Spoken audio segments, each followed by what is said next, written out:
امیر المؤمنین مولا مشکل کشا حضرت سیدنا علی المرتضیٰ رضی اللہ تعالی عنہ نے جب خادیوں سے جنگ کے لیے سفر کا ارادہ کیا، ایک نجومی رکاوٹ بنا اور کہنے لگا، اے امیر المؤمنین، آپ تشریف نہ لے جائیے۔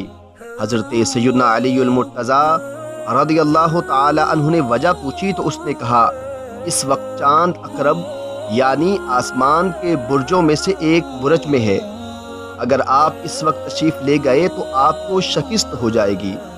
یہ سن کر حضرت سیدنا علی المرتضیٰ رضی اللہ تعالی عنہ نے جواب دیا، نبی کریم صلی اللہ تعالی علیہ وآلہ وسلم اور حضرات صدیق عمر رضی اللہ تعالی عنہما نجومیوں پر اعتقاد نہیں رکھتے تھے۔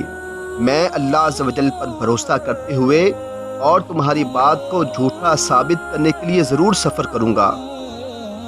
پھر آپ رضی اللہ تعالی عنہ سفر پر روانہ ہو گئے۔ اللہ عز و جل نے آپ رضی اللہ تعالی عنہ کو رسول اللہ صلی اللہ علیہ وآلہ وسلم کی حیات ظاہری کے بعد سب سے زیادہ برکت اس سفر میں عطا فرمائی، حتیٰ کہ تمام دشمن مارے گئے اور امیر المومنین حضرت سیدنا علی المرتضیٰ رضی اللہ تعالی عنہ فتح کے ساتھ خوشی خوشی واپس تشریف لائے۔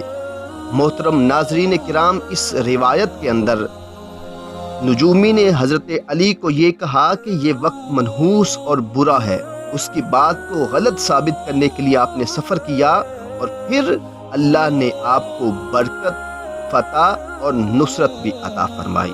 اسی طرح کا ایک سوال 14ویں صدی کے عظیم مجدد امام احمد رضا خان رحمۃ اللہ تعالی علیہ سے ہوا کہ 3، 13، 23، 8، 18، 28 تاریخوں اور جمعرات، اتوار اور بدھ وغیرہ ایام کو لوگ شادی وغیرہ نہیں کرتے، اور اعتقاد یہ ہوتا ہے کہ سخت نقصان پہنچے گا، ان کا کیا حکم ہے؟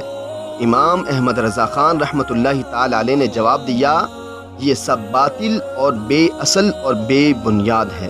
محترم ناظرین کرام، کوئی وقت برکت والا، عظمت اور فضیلت والا تو ہو سکتا ہے، جیسے ماہ رمضان، ربیع الاول، جمعۃ المبارک وغیرہ، مگر کوئی مہینہ یا دن منحوس نہیں ہو سکتا۔